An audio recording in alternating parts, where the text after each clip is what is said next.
We are ranking the 2025 rookie wide receivers for Dynasty rookie drafts to help you with your drafts, to help you get a good gauge, and we're putting them into tiers. Before we dig in, you need to click that subscribe button right now. We're talking rookies all day long, every day throughout the rookie draft process. We will have rookie camp clips later on this week of the top players, and you're going to want to stay tuned for those so you know what these players are doing behind the scenes. And we'll be looking at their clips all off season long. Click that button, stop missing out. But what you're seeing here is the tier maker. We got S tier, but it's more like S-ish tier maker, and an A, B, C, D, and F.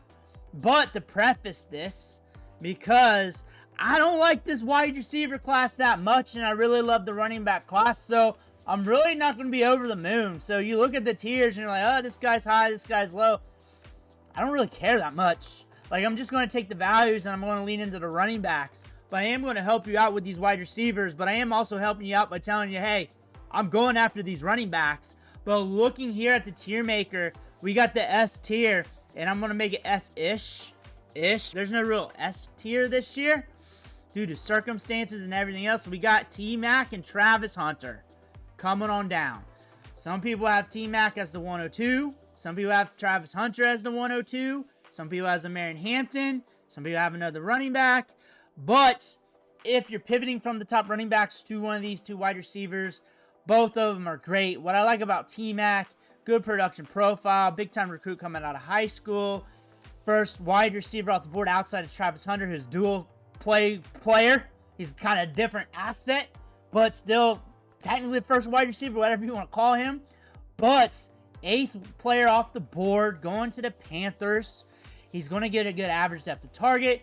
Should eventually get over a 20% target share in this offense. And the ADOT can't be low on this guy because he's a downplay threat with the size, the contested catch threat. Travis Hunter is one of those players that I think there's a good probability that in a couple years we look back at this draft and wondered why we just didn't put him as the 101 or the first player off the board in the actual 2025 NFL draft. Pick your poison with that. I'm very fluid with rankings. I don't go 1, 2, 3 because I don't do that in my drafts when I draft. I diversify. So it's really like how I'm going to diversify and how I'm going to strategize. But I was honest up front saying, hey, I like the running backs and I'm pivoting to the running backs. And I drafted my wide receivers last year. Like, I got almost all the good wide receivers from last year's class, from Brian Thomas to Ladd McConkey to everybody in between. Like, I just got them all loaded up, so I do not need to load up heavy this year, because I knew this year's was not going to be the same as last year. Last year's wide receiver class was very comparable to like this year's running back class because it was super deep from round 1 to round 7. That being said, going over here to tier A, looking at that, Mika Buka, Matty Gold, and we're also looking at Luther Burden going into tier A. I like Luther Burden a lot with the Chicago Bears. I think over time we're going to have some upside. Eventually DJ Moore is going to be 30 years old. And we're going to get deeper into that contract. I don't think he's going to be with the Bears forever. And usually you look at these depth charts where there's two good wide receivers in front of that rookie that's got okay draft capital. 39 overall is pretty good draft capital. And you're like, man, this feels like forever. But time comes at you quick. And this depth chart's probably going to change over. He's a first-round talent drafted in the 2nd round. And I think this is a huge get for the Bears. Ben Johnson loves him. Upgrade offensive line. We got a good quarterback prospect. Matty Gold's better for instant results out of the 3. Like, I think he's going to be part of the Packers carousel effect. We got first-round draft capital hanging on his name. We got good speed. I think we can beat out some of the wide receivers on that depth chart. They're going to use him. They're going to give him every opportunity to succeed.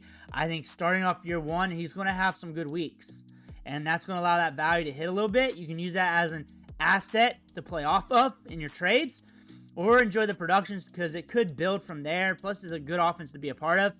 Mika Buka might take a little bit of time, but it could pan out pretty well for you. Good wide receiver. We got some older wide receivers in front of him. Like I said with Luther Burden, same thing. It might feel slow in the beginning. It might feel hard to do in the beginning. But over time, that depth chart's going to turn over and it's going to get rather interesting. That being said, when you look at Mika Buka, this is a good wide receiver prospect. Late 1st round, middle to late 1st round usually. I see him sometimes early 2nd round, late 1st round, but I think Luther Burden's being slept on a bit. But that's just in some leagues, and that was right after the draft. Things might be changing because so many drafts are happening rapidly. Let me know what's going on in your drafts, because it's not like I can see everything. Now we're going back down here for Tier B. Jack Betch, Jaden Higgins, Trey Harris. So what I think about this tier is we got second-round wide receivers who are in depth charts here where they're going to have to fight for a little bit of target share, especially Jaden Higgins and Trey Harris. Jack Betch might earn some, but it's going to be interesting there with Brock Bowers and Genty. I think we know where the ball is going to flow there. So over time, we might end up being the wide receiver 1 or a good wide receiver 2. That being said, Brock Bowers is going to be the dude. He's going to have over 20% target share forever in that offense. He's not going to calm down. Nico Collins is the man, but Jaden Higgins, like I said in the draft video earlier, a few videos ago, that he could be the Arn Anderson to Nico Collins' Ric Flair. That's what he could be. He could be a good guy on the outside, getting air yards, being volatile, giving you some good spike weeks. Trey Harris is kind of like on the outlook of a Luther Burden and Mika Buka, just on a down step compared to them, talent-wise. But on the Chargers, you got Quentin Johnson there, which isn't a guy that should be hard to break and beat in camp. But Ladd McConkey's going to get the touches, and this team drafted a running back. They got 2 running backs now. They want to run the football, they want to slow the pace, and they want to target Ladd McConkey. So we're going to start off with 3 wide receivers, and then eventually you're going to take over Quentin Johnson's job probably downfield, be that threat. But that means, like what we saw with Quentin Johnson, is probably up and down play throughout his career, considering the pace of play, considering Ladd McConkey's that dude. Unless you don't think Ladd McConkey's that dude, and maybe you want to buy Trey Harris, but I don't think that's a wise decision. Now we're going to the C tier here, and we're looking at some players like Kyle Williams, Jalen Noel. These are 3 round 3 wide receivers with similar upside in their offenses, both with good quarterback play. Both are tremendous talents when it comes to creating separation. Both have the chance to climb the depth chart. It might take them a little bit more time than realized. Kyle Williams might have the faster track, but this team's also very patient with their wide receivers, a la Kayshon Boutte. And he's also got 2 wide receivers from last year's class mixed in there that we got to see how camp stretches out for him. Jalen Noel, they got Christian Kirk. Tank Dell must be pretty hurt. They also drafted another wide receiver like we already talked about in Jaden Higgins. Nico Collins is going to get the target share, but we can create separation at will. Could be a good volatile play in this offense. After I get outside of like Tier A and maybe if the right spots and values in Tier B, I don't really care much about this draft. Like, I might be taking these guys if the running backs are zapped up, but once I get past here, like, these tiers don't really matter. I could just throw the rest of the wide receivers up. And if there's a wide receiver not listed, it's because the tier maker didn't load them up, because I loaded up all the wide receivers right after the draft, from the draft, and then the UDFAs weren't readily available then, and then I did not want to put too many files in this thing because it got very massive. But going below here for Tier D, E, and F, Pat Bryant's a Tier D guy for me. I like Pat Bryant. I think he's got some upside there. Drafted in round 3. I was surprised he went up that high. But the Broncos liked him. We got some push for that. I'm not really going to bet on him too hard, but that is what it is. Jalen Royals, I do like the prospect. Round 4 to the Chiefs. Just going to watch him in camp very hard. I'm going to pick my spots in rookie drafts. That's if that comes, because I do like the running back class so much, like I've said, and I'm not going to go against it. That is a true word that I said. Alec Manor fell to the 4th round. That depth chart for the Titans, that's a nasty depth chart. That is a depth chart where a 4th rounder could climb. I'm not worried about the draft capital too much. I mean, Treylon Burks is a good gatekeeper. Like we've been talking about gatekeepers for the running backs. That's a gatekeeper. If we can beat Treylon Burks, that means we got something going on here. That is rather interesting for his prospect profile. After that, we got flyers that I kind of like and that I don't like. Tesla to the Lions, I think that was a huge reach for them. Thornton to the Raiders. You're not going to beat Betch, and you're not going to beat Bowers out for targets, so I just don't see that happening. Titans reached on Dyke. Felton, I like his speed, but how are you going to get target share in that offense? Jalen Lane, I don't see him getting target share in that offense. I don't think the talent's there. LeJohntay Wester is a guy that I'll take as a UDFA after my drafts or with my last pick if I need to, if there's no running backs I like, but more likely I'm taking the running back.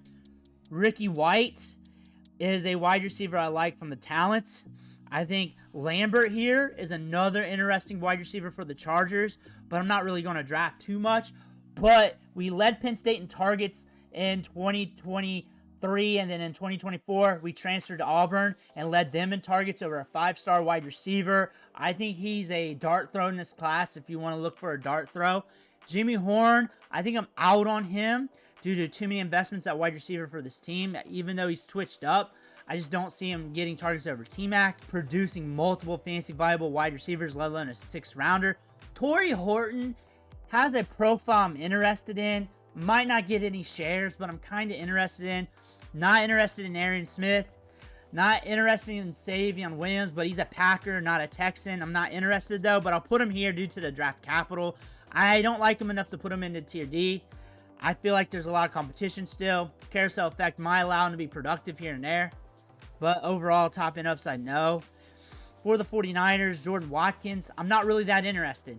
I'm not that interested in the second Ole Miss wide receiver in this group. And if they're not listed here in this tier maker from what you're seeing, honestly, that means that wide receiver didn't get drafted, or I'm not high enough on them to think highly of them. Honestly, I'm into the SS tier, a little bit of tier A, kind of sort of tier B, and after that, I don't give a fuck. I don't give a fuck. I'm being totally honest. I don't care. I don't really care. And it's quick rankings because, honestly, I'm slamming running back. And then I'm taking the deals at wide receiver. Once I get in the 3rd round, 4th round, I'm looking at straight up day 3 guys. I'm honestly just taking the running backs. There's very few wide receivers. Like, Jalen Royals to the Chiefs, day 3 guy. I get it. But he's also going to be pumped up there in value where he's going to go in some drafts where people need wide receivers. And I'm probably not going to be there to make that investment. I'll try to. I like Ricky White as one of my last picks. But I also like a lot of these 7th round running backs that have some potential. There's a lot here. There's a lot here at the running back position. On top of that, tight end. Tight end's looking pretty juicy. And after that, it's really hard. Like, if you take Trey Harris over some of those running backs in the 2nd round, you might feel a little bit of ick. Because think about it. They drafted a running back. You got Ladd McConkey. Unless Ladd McConkey starts falling on his face, are you going to bet on that? Because they're going to slow it down with the rushing attack. Ladd McConkey's going to get a 20+% target share, probably 25+% target share. And say Trey Harris gets a 20% target share, similar to what we saw with Quentin Johnson. Say he becomes Quentin Johnson. Are you happy with that? Are you even happy with that? Because you can pluck that, like 90-80% of that off the waiver wire for free anyways, with somebody, with some jabroni. Or you're taking the bet on that we usurp it and they start airing it out a little bit more than expected, but they kind of showed their hand drafting the running back. You look at some of these other wide receivers here, it thins out once you get to that middle of the 2nd round, so why not just take more running backs? And if we drafted our wide receivers last year, we went ham on wide receivers last year and forgot about the running backs because it was plentiful wide receivers. And we hit on a lot of those wide receivers, we missed on some, but process worked out when you got Brian Thomas Jr. and some of these other wide receivers. And now we're sitting pretty, and now we got a bunch of running backs to look at. We'll whiff on some of them, but we're going to hit on a few of them as well as they start making waves throughout the league, and they'll do it again the year after. And some of these wide receivers from last year will make more waves this year. That being said, last year's class is baked into this year's class if you're looking forward to it. So next year is a little bit more ambiguous with running back and wide receiver. It's very quarterback heavy. That's definitely something to note for Superflex leagues. So really, this is a weak quarterback class. Quarterback class next year is going to be pretty deep. Wide receiver is going to be a spot where you're going to pick your spots. However, when you're looking at production metrics, that might be something that's not going to be heavily prevalent as much, only on the top end, because after that, the wide receiver classes coming in from these high school recruiting classes are getting so damn good with route running and technical skill that it's evening it out, where target share with some of these collegiate programs are just evening out, and you're just getting good talent in general. So you're really going to have to pick your spots here with draft capital, positioning, and what you like off the board in the future in these years. How do I know? I wonder how I know. I wonder how I know, guys, but I know. I wonder how I know. Somebody will tell you in the comments, but I want to thank you for watching. Make sure to hit that subscribe button on the way out, and I'll catch you on the next video.